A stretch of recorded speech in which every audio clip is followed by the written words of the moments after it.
my beautiful co-creators. Lilou here. I'm in beautiful Yucatán, actually. Chichen Itza is really not too far away. We can even see it. I'm sitting with Lucy Romero, and actually I'm very excited to sit with you, Lucy, because you've got this beautiful energy, this beautiful outfit. I really, this is one of those gorgeous moments, because we were supposed to meet 5 years ago through Pablo Arellano that present to me so many great people. So I really look forward to this conversation. I know you're a woman of wisdom and of heart, and there's so much to speak about, especially in this area of Yucatan.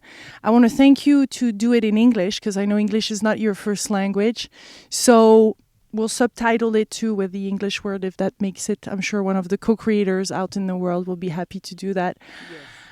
So we are here at Ocahan. Yes. And you're with this outfit. Yes. And we're going to speak of Mexico and this beautiful history. This beautiful part of the country. The country is blessed in this part of the country. The land is so beautiful, so amazing. We have the jungle that now is surrounding us. This is an outstanding terrace. It's not that easy to find that kind of terrace because we are up above of the jungle, so you can see 360 degrees, the sun coming up and going down, and in the morning when the sun rises, all the jungle is full by the singing of different kind of beautiful birds all around.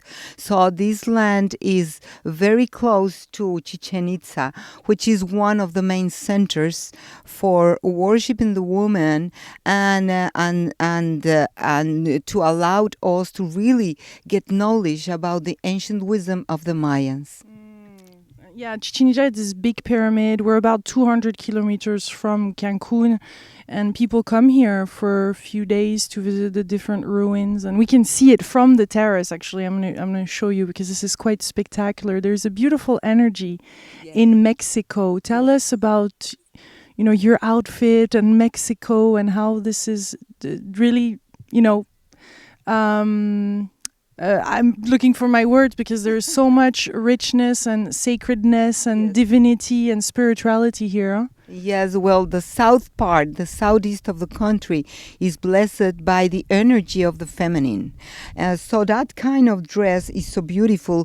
The mestizas, the women who uses that kind of dresses are very, very important here in this part of the city because they honor their ancestors. All the time they dress in white and everything is broiled with different kind of flowers.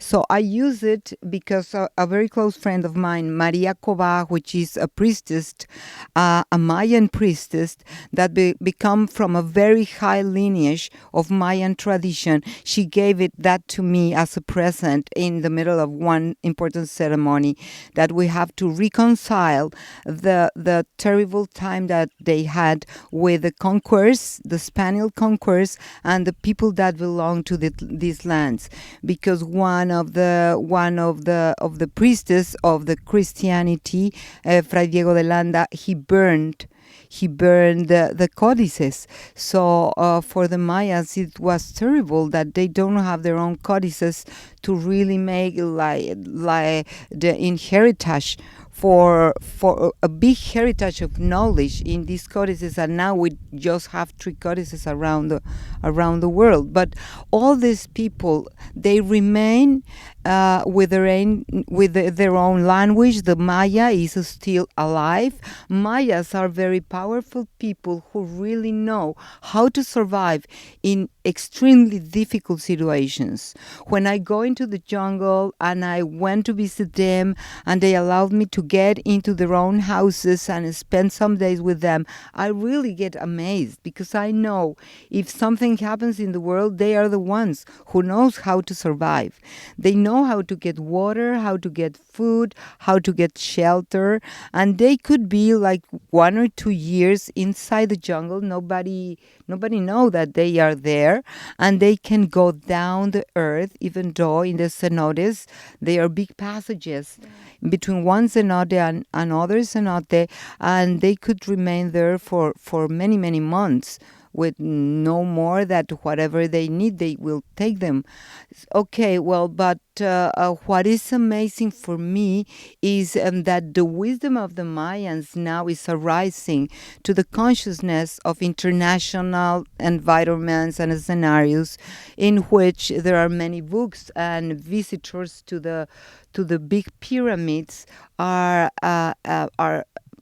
going to be increasing in the next years, because now the government, through the national system of universities and Instituto Nacional de Antropología e Historia, it means the national institute that develop the kind of knowledge that really can make research and that really can make profound studies in the Maya sculptures, architecture, and mainly the kind of writing. The kind of writing, we call it hieroglyphics, and we call it glyphos. Glypho mean literally writing in stone.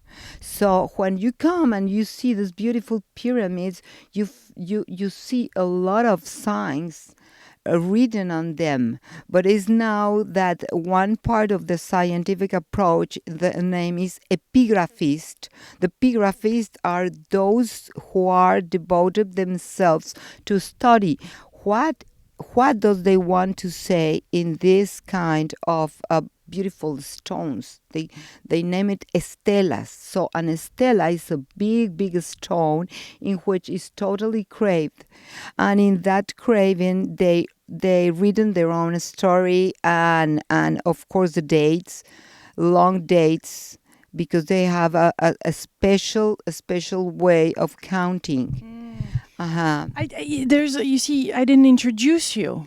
And there is so much there's so much knowledge that you have, and I'm sure everybody is wondering, where, first of all, where are we sitting, and like this woman is in costume and Lilou is interviewing her, and why is that, and who is she, and because tell us quickly about your background before we go any further. Okay, I am a psychologist. I've been doing clinical psychology for 30 years. I was graduate first at the National University, and then I studied 2 special trainings and master degrees in couple and marital therapy. And I went to Amsterdam. I studied with Stephen Wolinski, who was one of my main mentors, and Deepak Chopra. I worked for him for a long time, and he introduced me in primordial sound meditation.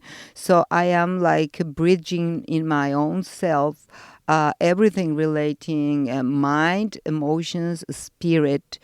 And my main interest is to open to the public consciousness that now is the time for women to really speak out loud what they want and what they need. And that's why this land is so important in terms of not just Mexico, but the international consciousness, because here the feminine energy is worshipped.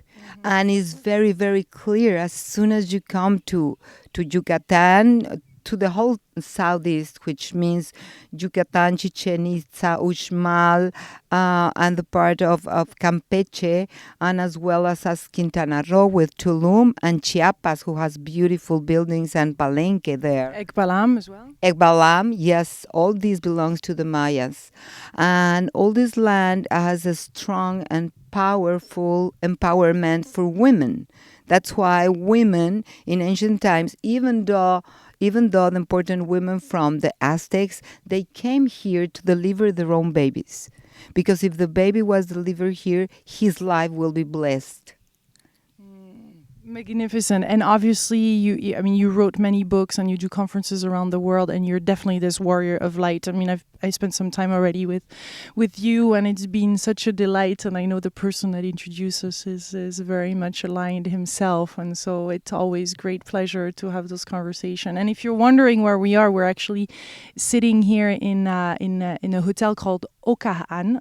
Yucatan, and it's really, really close from Chichen Itza. And the reason why I came here is because I was invited by the people that are here on this land. It's a very special place, and I feel very blessed, to be doing this work and working through those kind of donations and being here and exposing like treasures, because this is a treasure really that is that it deserves to be connecting more people to it's amazing the stuff that comes up when we're in places like this, isn't it? Oh my God! Let me tell you something. Now that I'm shaking, I hadn't felt that way since Sedona. It's like it's crazy. Yes. So much sacredness. Yeah. Yes, so much sacredness. You're right. And now we are seated in that beautiful statue, and this is like a duplicate of the jaguar, but it's a female jaguar. And this female jaguar is inside the pyramid of Chichen Itza, has an outside, but it has a small door that in ancient times, well, not that ancient, 25 years ago, I went inside there. Now it's closed because of preservation. The museum declared that nobody can get into. But now there is inside another pyramid. And this pyramid has an escalator, and when you get into the top, you found these beautiful jaguars. It's smaller, it's not that big, and it has like a serpent on the top, double serpent, like very alike the Kundalini style. That means the both energies, because one of the main principles for the Mayans is the balance between feminine and masculine. So they never talk about masculine without implying the feminine, because they are entanglement together all the time. So the basic principles for the Mayans are the first principle is to acknowledge that we all came from one center. They are not polytheists. There is a wrong and there is a mistake when they think that people think that they were no, polarized. Yes, no, they are monotheist. Monotheist because everything came from a center of creation. Its name is Hunabku. And from Hunabku, it is splitted in two parts, the duality that energize the whole creation with a myth that in all traditions, as you know. So we have the feminine part and the masculine part, which is the second principle. And in this principle is very important that the woman should be respected, should be honored, should be listened, should be proud of it, proud of her own knowledge, proud of being a woman and the portrayer of the creation, because we deliver the babies. And the third principle is that everything is in conjunction with the environment. So the environment and human beings are like a continuity. There is no separation for them. And let me tell you a story that is very nice. When I looked for a teacher inside the jungle, finally I found a beautiful man in Bacalar. Bacalar is a wonderful, gigantic lagoon. It's the longest lagoon in the world. It is 170 kilometers. It's extremely long. Well, there I found one of my teachers and I said, I came here to study with you.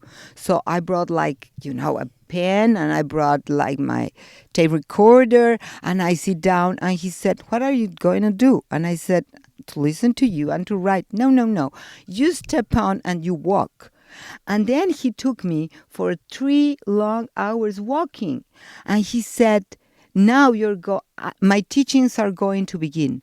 So he began and he said, do you listen to this bird? This bird is saying and giving the welcome to you. Did you see that little flower? This flower is because it's healing for that. So they said that life is a walking traveling. And if you want to learn something, you have to walk on life. And then I embrace that knowledge. And I know that walking is the way that you know the environment, because when you are opening your mind and in your heart, looking for answers, and you walk your own path, then the answers will come from the environment, like presents given to you, given to allow yourself to achieve your deepest intention, your deepest desire.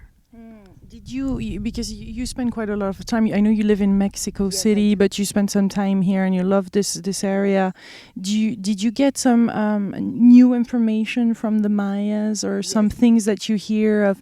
What was the 21st of December 2012 really what they were expecting? How is it since? Well, here in Ocan, we are developing like a diploma training to teach people who really want to get into the initiation, in the path of initiation of the Mayan tradition, which means that you come and you study and you get into the jungle, and we take you to visit not just to the pyramids and to the ceremonial centers and worship centers, but to the healing people, the healing men and women and priests and priestess who really speak the language and have knowledge.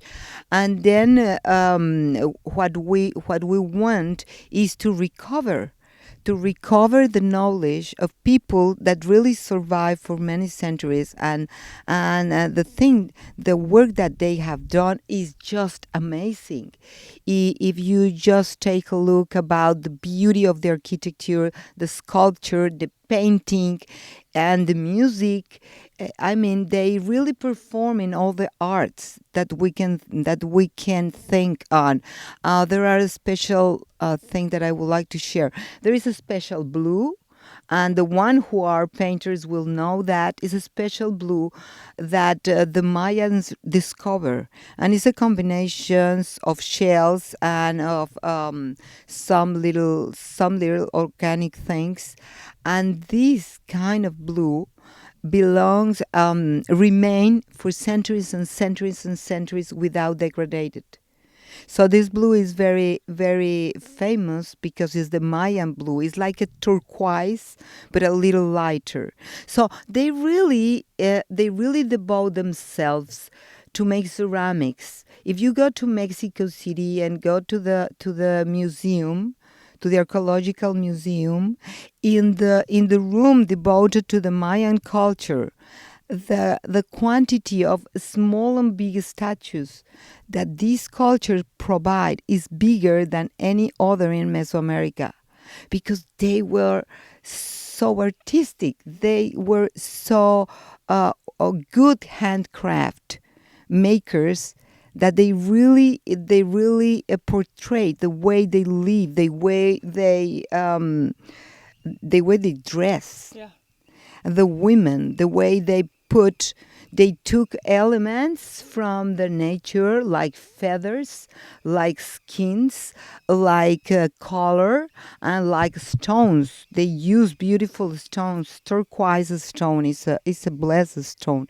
So they put them, and they comb their herbs with so much beautiful and artistic kind of dressing in the hair, that you just go into the website to Google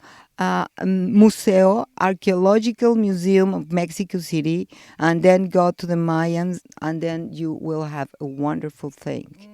And that's related. But back to my question about the Mayans and what you're hearing and what is new, and if there's some. How was the 21st of December for them, and did you hear some things from them? I was here. I was absolutely here, and we said very clear in many lectures that is not the end of the world. It was like, people want some kind of yellow news, that they want to make a dramatic something. The Mayans never said so. The Mayans says that they were so clever that they developed more than three, but the three main calendars for them was the half calendar. Half calendar was 35 days long, and it's a circle that count 20 por 18 months, 20 days 18 months, multiply by 18 months, and then you have 360. And then they have 5 days, which they call the days, los días asiagos. Asiagos means days that the whole population has to retreat and the whole population has to think about what is coming up, and some of the population can go out and get drunk and drunk and drunk because they are going to close a circle. But these have HABB, each have calendar is for commercial, is for commerce, is for agriculture, is for trading. But there is another calendar, and this calendar is the Tzolkin. And Tzolkin is what I am really. You asked me about what I am studying. I am studying the Tzolkin. I want to specialize myself the Mayan studies in Tzolkin, because Tzolkin is the personal sacred calendar. Okay. Yes, so it means that it is a matrix of 20 days and 13 months. So these 13 months are the circle of the moon, and 13 plus 20, it means that it comes to 260. 260 is the days that the woman needs to deliver a baby, to generate a baby. So the Tzolkin manifests the energy of the cosmos the moment that you are born in this planet. So Tzolkin is very important for the Mayans, and is very determinating for all human beings, because it's like a trademark, it's like the seal of the energies at the moment that you were born. So you're saying the 21st of December 2012, we all have one of those dates in our own personal life of transformation and stepping in a new paradigm. Yeah, absolutely. And on the 21 of December, what happened is that the 3 calendars for after 521 years, 5,521 years, it closes. And it means that it is like a coincidence of the 3 calendars. You have one calendar running that is 260 days, another calendar running that is 365 days, and there is another one big calendar that is with the rhythm of the cosmos. And this is the cuenta larga, the long counting. And in this day, the 3 of them closes. That's why is the renewal of a new era. What they really celebrate this day is the new era. Is not that that panic thing of no, I know. The people watching this channel are very aware actually of the new paradigm. So we're not with that fear portion. We're not discussing that, but really where the Mayan did everything that happened, because I had this question on Facebook. Was it really something, were they expecting that? Was it up to their expectation what happened there? Did they had expectation? Are they happy now? Everything, they are absolutely happy because everything that they predict happened. I mean, the sun has their own explosions, and with explosions of the sun, there are many events, international events that comes. Now that I am reading Lynn McTaggart, she has research about a Russian man who says exactly the same. And nobody believes him until he's dead. And when he died, the Russian government already acknowledged that it was true.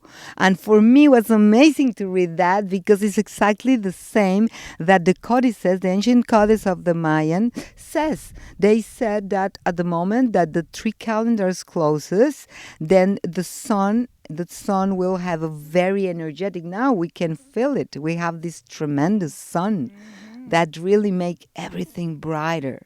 And when we have, that we are photons, all of us are just, when you have this kind of sun, isn't a renewal of the mind, renewal of the heart, renewal of the body, even though a genetical, you can transcend your own genes. when you are in that kind of mood and bliss state and environments. We already had this conversation of transformation through the symbol, and you speak of the butterfly and the serpent, and the really the serpent leaving its old skin. Is it kind of like that? Do you see this transformation? Because I know you speak a lot for women, but in general for men and women, is this what we're talking about here? Also, stepping in this new world means we have to kind of let go of an old skin. Absolutely, Lilou is absolutely. I love Luli too, or Lulu.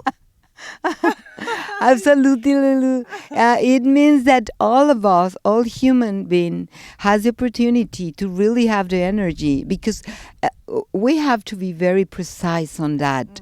If you just take a look at the story, I mean, 1 century ago, not just 1 century, 60 years ago, we don't have the kind of talking that we can have now with respect. I remember when I was studying, I was about to end my college in psychology, and one day I brought to the school, I brought one book about astrology.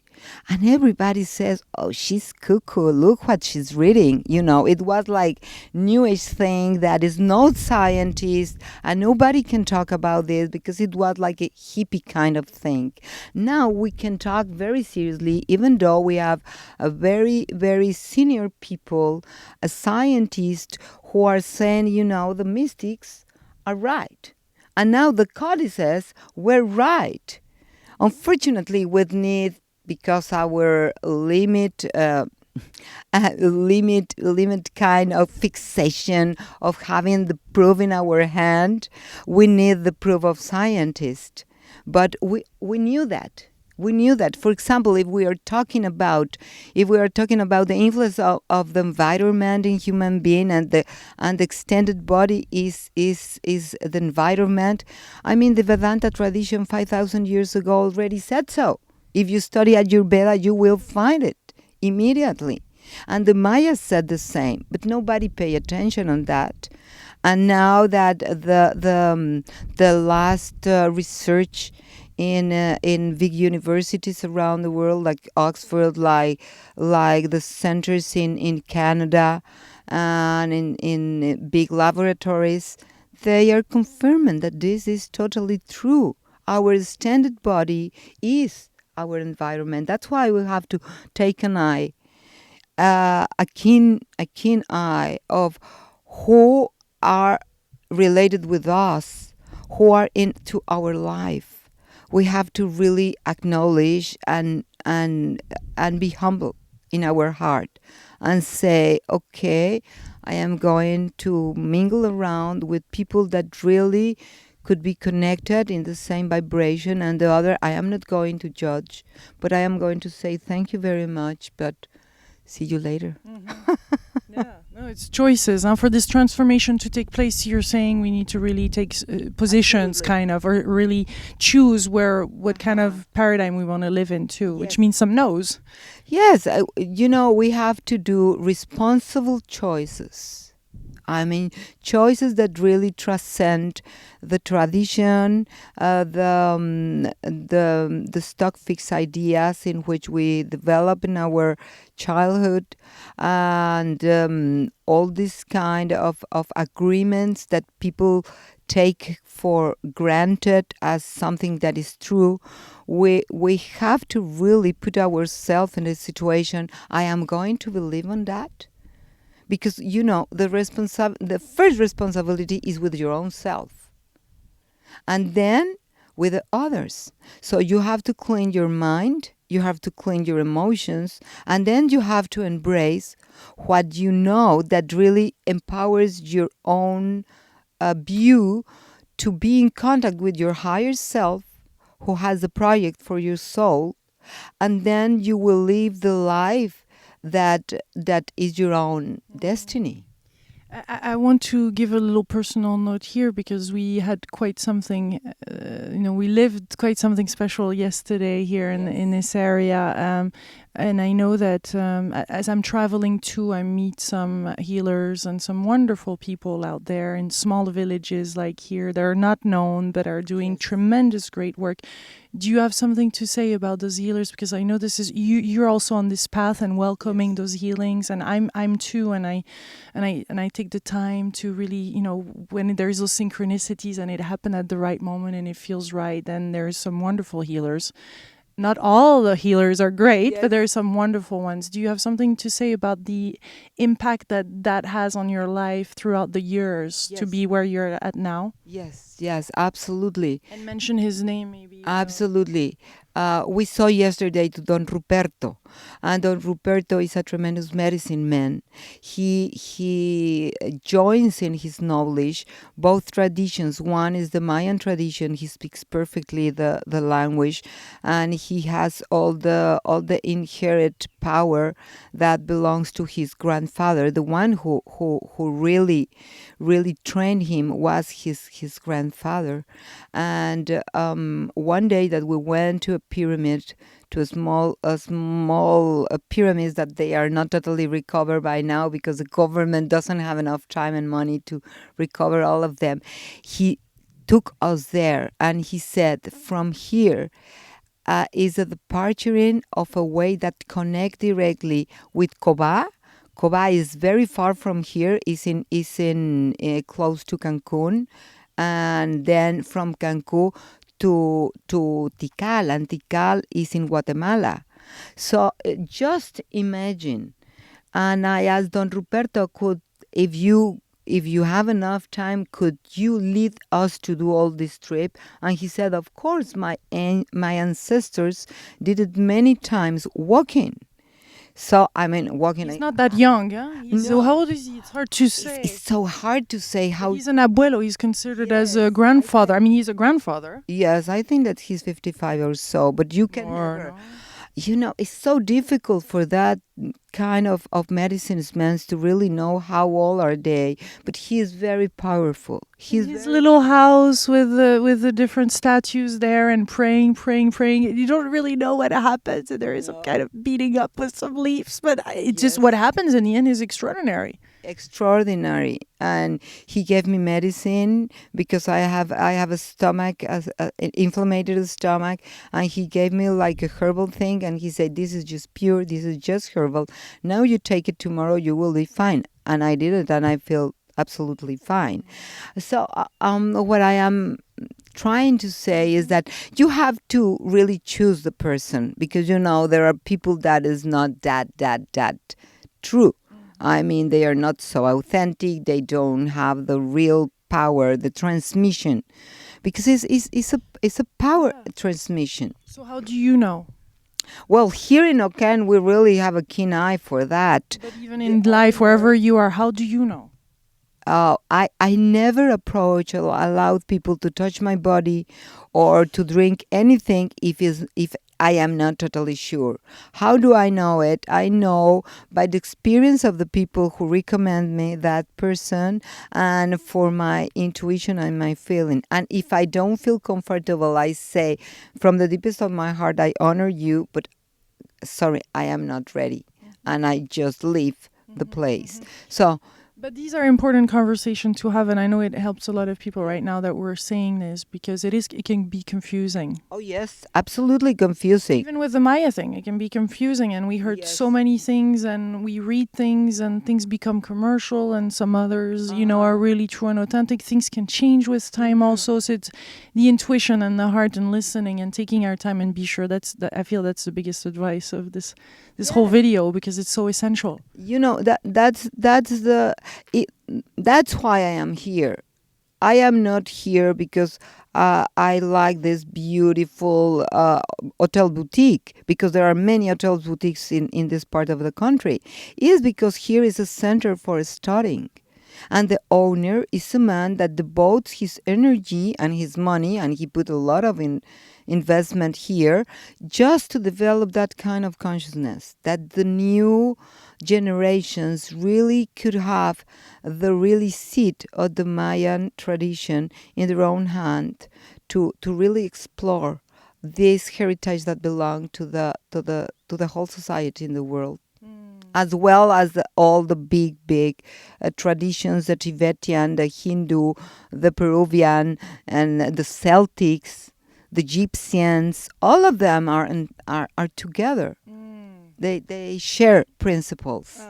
Yes. I know that you're passionate with women, and you wrote many books on goddesses and on even jealousy and all that. So we'll do a short part 2 with Lucy right now. Okay. So we'll do another video. If you're interested about this topic, then that'll be next. Thank you so much. Oh, thank you, Lilou, and thank you for everybody. Big kiss, my beautiful co-creators. Thank you for sharing this video. Thank you for your love and your support. I love you so much. Big kiss. Bye-bye.